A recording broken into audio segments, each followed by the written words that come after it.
really have a chance to confront those who are in power, the elites? Can they really, are they well informed or properly informed to organize themselves in a manner that they can actually ask for what should be shared by all? Do you think we have that in Nigeria? We do. To a large extent, we do. Only it is not enough. For example, we buy petrol per liter today at the rate of 97 naira per liter. In January 2012, it was increased to 140 naira per liter. That was the New Year gift which Mr. President gave to Nigerians. And Nigerians rose up and they resisted that unprecedented increase. The only reason why we have not been buying petrol beyond the rate at which we are buying it today, the only factor, the only singular factor is the resistance that Nigerians have been given. The state of education would have been worse, but for the stout and determined struggles by ASU. In the textile sector, their agitation also brought about the 100 billion naira textile revival fund. So Nigerians have been fighting and they have been winning. But they face a lot of challenges. They are made to believe that ordinary people cannot solve their problem.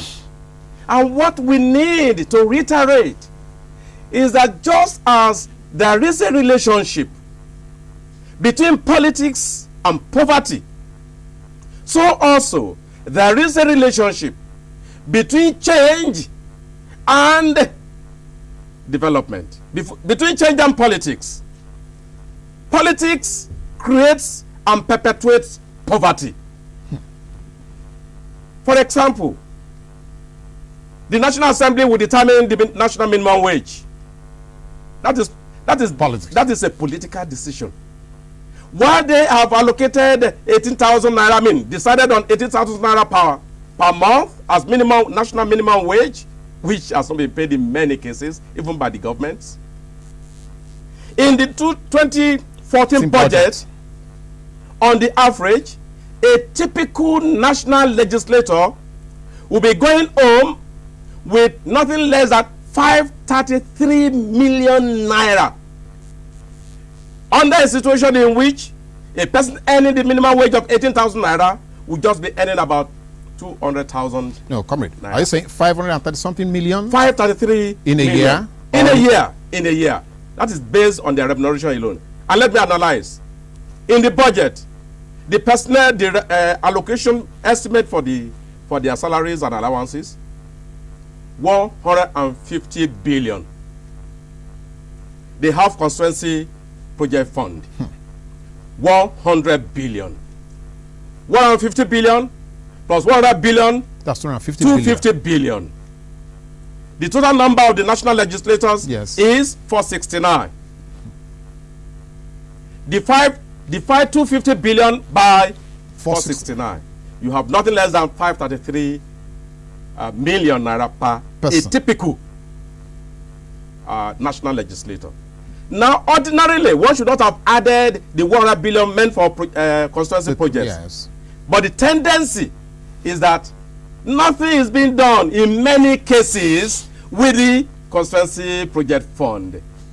They use it, some of them use it to buy favor, to send, as some of them have claimed in the media, that if your wife is sick and you come to me for assistance, and I give you what I can afford, will I take that from my own salary?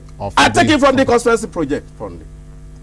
If I sponsor people to Mecca or whatever, or to Jerusalem, will I take that from my own salary? I take it from the constituency project. So they have been misusing, the constituency project fund as if it is their own personal emolument. And that is why I have calculated 250 billion as a take home. I mean, 503 million as take home. Now, no, I've just explained the concept of politics And poverty. creating and perpetuating poverty.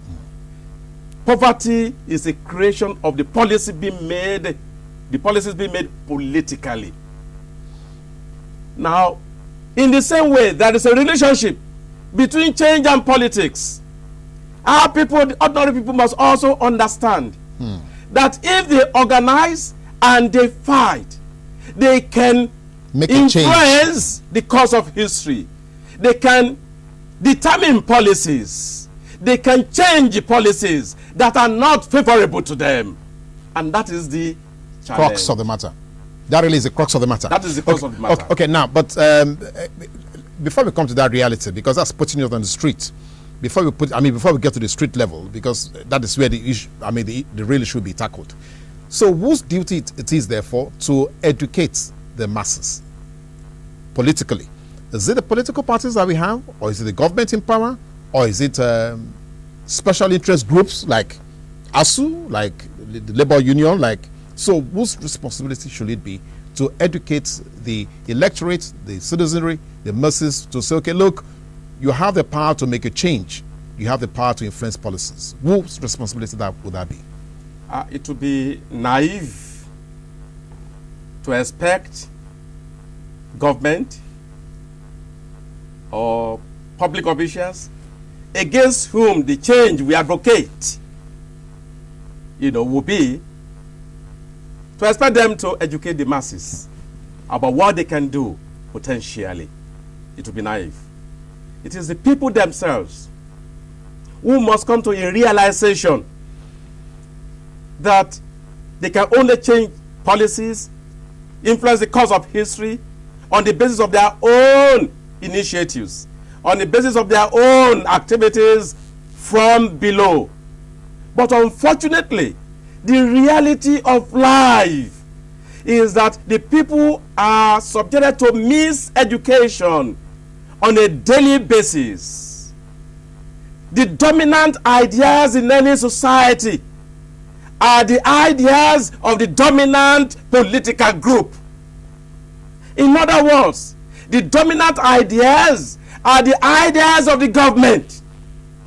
And those ideas influence the people and make them to think that nothing can be done. Nothing can be done unless government intervenes. For example, on a daily basis, NTA, radio, television, and other television houses, even the privately owned ones, the radio, television, the radio stations, the newspapers that are also owned by members of the ruling class, they continue to dish out ideas that will make the people feel they are helpless and that only the rich can save them.